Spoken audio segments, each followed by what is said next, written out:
Welcome back to TV Anthology Reviews. We are covering episodes 16 through 18 of Season 1. We start with episode 16, Their Divided Self. Sure. Robert this, Robert that. Why don't the both of you go back out and soak your heads? Cruncher. That's a great line. You write it yourself? Where'd you get the crayons? From the kids next door? Tell him to stop it! I hate it when you do that. If I tried to communicate using words that you understood, the only thing I could talk to would be Coco the chimp. Just stop it, can't you? I wrote that. That was just great. Do you remember our tango sketch? End it. You've killed off everything else that's near and dear to me, so you end it, because if you don't, I will. Because I cannot endure it anymore. Stop biting your fingernails. Have you... What? What did he say? What'd you say? Did you say something? Yes, Tom Servo, what a great way to encapsulate this entire episode. Two conjoined twins annoy the audience with the least funny writing I've ever seen. I'm not kidding, they are technically making jokes, but not one lands. Remember those movie parody films that everyone hated? They got low ratings across the board, but did really well at the box office. Date Movie, Epic Movie, Meet the Spartans, Disaster Movie, Vampires Suck, and the multitude of scary movie sequels. Those movies are 1,000 times better than this is. Those movies have budgets that are much bigger than they have any reason to be. The jokes are easy. Take Harry Potter, make him old and perverted. Take Willy Wonka and make him psychotic. But they are technically jokes, and that is what Their Divided Self misses. Their Divided Self is the lowest rated episode of the entire series. And I can see why. You know they say a picture speaks 1,000 words? Well, video speaks 1 billion words. And those billion words speak in unison that this episode sucks. I want to balance out my negative reviews with a positive one, but I searched high and low for a good review of Their Divided Self, and it does not exist. It's the lowest rated episode of all the seasons of Monsters, and makes virtually every top 10 worst list, and it deserves it. But personally, I think there is one more episode we will cover in the future that is worse than this one. So, my review for Their Divided Self. Two conjoined twins annoy everyone for 20 minutes. Then, end the episode by throwing a doctor who's trying to help them, but is greedy, off of a balcony. That's it. That's everything that happens in this episode. 1 out of 10. Let's see who wrote this. Michael Bishop. He has 2 writing credits. Their Divided Self and 1 Tales from the Dark Side. Let's see which one.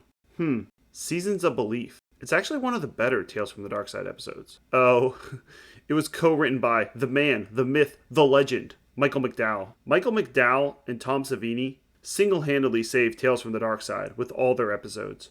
So I am crediting Seasons of Belief to Michael McDowell, not to Michael Bishop. Michael McDowell wrote 11 amazing episodes of Tales from the Dark Side, then went on to be a co-writer for Beetlejuice, Nightmare Before Christmas, and Thinner. Okay, we are done with that episode. I never have to utter Their Divided Self ever again. On to episode 17, Taps, where once again, Monsters redeems itself with a genuinely funny episode. Susie wants to be a movie star instead of a Broadway dancer. The main actress Susie is played by Mary Jo Keene, who is married to Mitchell Hurwitz from Arrested Development fame. The episode is directed by Larry Charles, who did the Sacha Baron Cohen movies. He also produced 65 episodes of Seinfeld, 25 episodes of Entourage, Curb Your Enthusiasm. With a resume like this, you would expect a good episode, and you would be right. Taps gets horror comedy correct, having what I think is the best combination of 50% horror, 50% comedy. Basically, what Evil Dead 2 did. But, wow, can a lot of horror comedies not recapture Evil Dead 2? I'm looking at you, Trauma. Susie comes off as naive, aloof, goofy, but also very selfish, as she is okay with poisoning her boyfriend after trying to break up with him. So, basically, the girl your dad tells you to stay away from. One of those type of girls. This is portrayed well, as you are kind of on her side, as she smirks and cutes her way through the scenes. Like, she's just an innocent girl who wants to chase her dreams, and it's not her fault she had to poison her boyfriend, since he did not want her to leave the stage where they performed together. He wants to tap dance with her forever, but she wants to hit it big in Hollywood. He is trying to stop her from her dreams. What is a girl to do? Oops. It's gonna be tough to sell this as natural causes. Crap. There goes my career. Wait. It's an acting challenge. A courtroom scene. Your Honor, he came at me. He tried to choke me. Luckily, he tripped and fell on a blunt object. Oh, and then he got up. Luckily, I had a poison drink in my hand, so I forced open his mouth. She actually gets away with poisoning him, or at least it seems that way, but when she gets booked into the same room where the murder occurred 1 year later, some part of her ex-boyfriend Greg is left over, as it seems she wasn't as thorough as she thought. At least she got that movie career she always wanted. What does that street woman want? Why doesn't she just have that statuette permanently implanted in her hot little hands? Suze, I'm the last one to knock success, but let's face it. Your thesping in Graveyard Slasher 3 does not keep Meryl up at night. Graveyard Slasher 3 was a totally honest portrayal of a contemporary woman's relationship with a zombie. You spent half of it naked. The later half of the episode consists of her fighting the leg that comes back from the dead. It's ridiculous, but with Mr. Larry Charles directing, they pull it off. This easily could have been too silly, but the Foot is relentlessly kicking her, wrestling her, and she makes the mistake of underestimating this appendage. This is not the only story to have someone's parts haunt someone, but it is genuinely funny, and the writing is a cut above. Despite her trying to break up with Gary, at the end, they become one. Hilarious, they made his legs hairy just so that you know that this is a man's leg. 8 out of 10.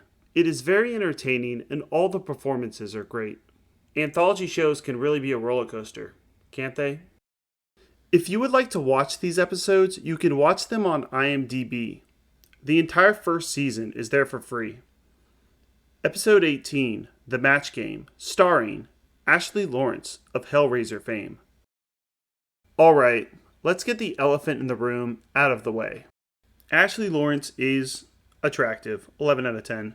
This episode also has Tori Spelling, playing the character Beverly, Sasha Henson from Dazed and Confused, playing Matthew, but who cares, because they're not Ashley Lawrence.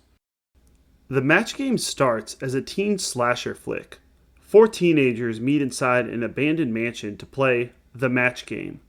Well, Ashley Lawrence is about 23 years old, but who cares? Did I mention she was hot? The 80s bad boy has a fun game where they light a match and each person tells a story. When the match runs out, the story gets continued by the next person who lights a new match and tells the second part of the story. It seems they chose the worst place to play this game, as a material ghost is summoned from the depths of the lake. Oops. They summon the spirit of Herbert, the former owner of the house, who committed suicide in the nearby pond. His disposition kept his wounds from healing properly, and he just became more and more disfigured.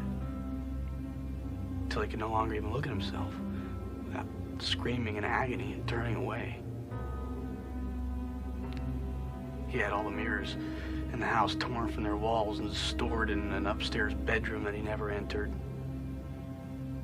Old Man Herbert makes a big entrance and chases the teenagers for a good 6 minutes.